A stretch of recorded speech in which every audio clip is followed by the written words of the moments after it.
Des tirs de Kalachnikov, des véhicules incendiés et des cadavres qui jonchent le sol.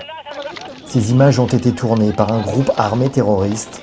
Ces djihadistes viennent d'attaquer un camp militaire malien installé quelques semaines plus tôt par les soldats français dans cette zone dite des 3 frontières entre le Mali, le Niger et le Burkina Faso. Le bilan est lourd, 52 soldats maliens tués.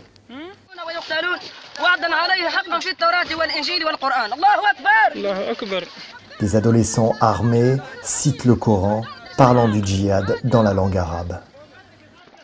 Ils exposent et filment leur butin, Kalachnikov, chargeurs et munitions, roquettes, des téléphones cellulaires qui leur serviront à communiquer et ces chaussures prises sur les corps des soldats maliens tués. D'après les renseignements français, un groupe de 500 djihadistes occupe cette région du Liptako-Gourma et c'est là précisément que nous avons embarqué avec un groupe du 16e bataillon de chasseurs à pied accompagné des soldats de l'armée nationale du Burkina Faso pour une opération au cœur d'un sanctuaire djihadiste. 8 jours de traque où notre camp finira par être encerclé par les groupes armés terroristes, repoussés in extremis par les tirs nourris des soldats français. Donc ça passe devant. Et reste à l'abri. Les fantassins débarquent dans un campement, première cible de la journée. D'après les renseignements, les djihadistes sont bien ici. Ça va, Mathieu. Mais bon, il a rien sur lui. Ouais. Et toi? Il y a un ticket de transport aussi. Destination Méou. Prix 7000 francs.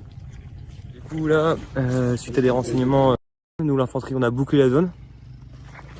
On a assuré la protection des sapeurs qui sont venus fouiller l'ensemble des cahutes. Donc d'abord on a évidemment interrogé les gens sur leur identité, sur s'il y avait des choses à nous dire. Ils n'avaient rien à dire. Donc c'est à ce moment-là où on a fait venir nos amis burkinabés pour qu'ils fassent la traduction. Et là ils se montraient plus coopérants. Il y a un ticket de transport aussi. Où est le téléphone là? C'est faux, il y en a. Du coup les personnes nous ont avoué leur identité, nous ont donné des cartes d'identité, mais ont toujours nié qu'ils avaient des téléphones portables. Évidemment, comme on est dans une zone sanctuaire GATT, à ce moment-là, on a poussé un peu la fouille. Du coup, les sapeurs sont allés faire une fouille plus approfondie des cahutes et ont trouvé cachés sous des tapis des téléphones, bien cachés sous des tapis, des téléphones portables.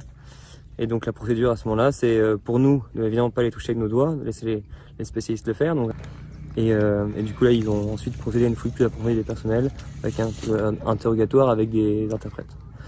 Donc on va voir ce que ça donne, mais potentiellement on a avec nous 5 hommes qui, par leur habillement et par leur attitude, laissent penser qu'ils appartiendraient à des groupes terroristes. Viens ouvrir la caisse. Là. Va ouvrir. Il va l'ouvrir lui-même. Il a fait sortir caisse là. Des tickets de transport maliens, des téléphones portables, pas suffisants pour les militaires français et burkinabés qui recherchent les caches d'armes. Ça veut dire que chez nous ici c'est compliqué. Ouais. Il y en a qui ne sont pas d'ici, mais ils vivent ici. Ouais. Il y a des Maliens parmi eux. Ouais, mais quand ils savent que l'armée vient, une force conjointe comme ça qui vient là, ils cachent tout. Ils barrent tout. Mais si c'est entre nous et eux, ils vont se présenter. Ça, il n'y a pas de micmac. Ils vont se présenter pour qu'on se combat avec. Mais quand il y a une force armée qui nous joint, ils ne se présentent pas. Parce qu'ils savent, toute chose, vous allez demander leur pièce d'identité. L'identité d'abord. Oui. Mais avec nous, ils n'ont pas le temps pour nous dire ça. Parce que c'est l'arme maintenant qui va répondre. Parce qu'ils vont tirer sur nous, ils vont nous tendre des embuscades pas possibles. Fondus parmi la population, les supposés membres groupes armés terroristes vont être interrogés, fichés, puis relâchés faute de preuves. On a procédé à quelques contrôles d'identité sur du personnel qui pouvait paraître suspect.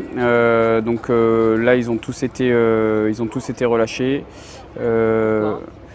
Il n'y avait pas d'éléments assez probants en fait, et assez incriminants pour pouvoir mener une interpellation sur ce personnel.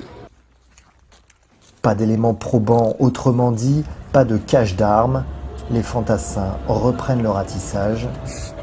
Ils savent très bien maintenant que les sonnettes, comme on les appelle, les surveillent. Ces hommes payés par les djihadistes pour les prévenir de leur arrivée. Embarquez verrouillé. Après une journée de ratissage, le soleil se couche aux abords de la forêt de Tofagala, cœur du sanctuaire djihadiste. Chaque soir, il faut installer le bivouac. Les blindés des soldats français se regroupent en carré défensif. Ce soir, on est sur un bivouac militaire organisé en carré avec les véhicules blindés qui permettent de protéger ceux qui dorment.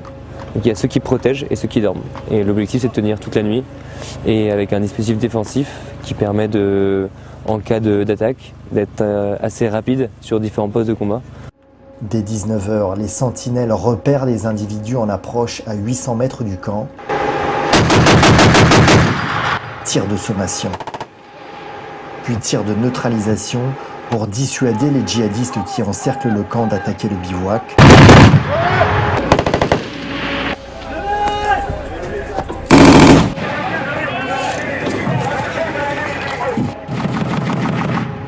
Face à la menace avérée, 2 hélicoptères sont appelés en renfort. 10 pick-up armés sont annoncés en approche. Puis 30. L'ordre est donné de faire feu.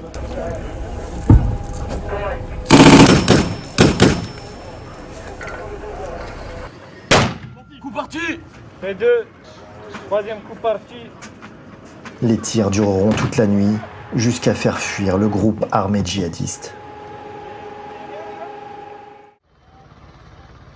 Au petit matin, les soldats n'ont pas dormi. Le bilan est décevant. Alors donc hier soir, il y a eu dans notre secteur, on a eu plusieurs mouvements de personnel. Ensuite, on a également eu des pick-up qui sont entrés dans notre secteur, donc des 4x4. Donc là également, on a donc une dizaine de pick-up. On a procédé également à des tirs de sommation. Les pick-up ne se sont pas arrêtés. On a essayé d'effectuer des tirs de neutralisation également, mais sans efficacité à cause des mouvements de terrain. Ils ont pu profiter en fait des mouvements de terrain et se dissimuler derrière des buttes de terre simplement. Et on n'a pas réussi à les neutraliser. Ils ont réussi à s'exfiltrer. Donc ce matin, on a essayé de retrouver les éventuels groupes armés terroristes qu'on aurait pu neutraliser, mais donc on n'a rien retrouvé. Donc bon, on n'a pas touché au but hier soir. Maintenant, on est de nouveau prêt, quoi qu'il arrive, si jamais ils tentaient de mener une action contre nous.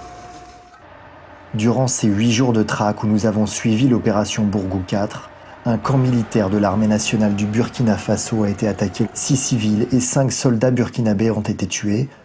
Des cadavres ont été disposés sur notre route en guise de bienvenue.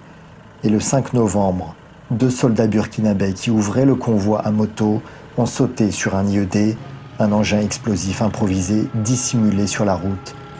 Pour les soldats français en opération au Sahel, une région grande comme 5 à 6 fois la France, la mission Barkhane est loin d'être terminée.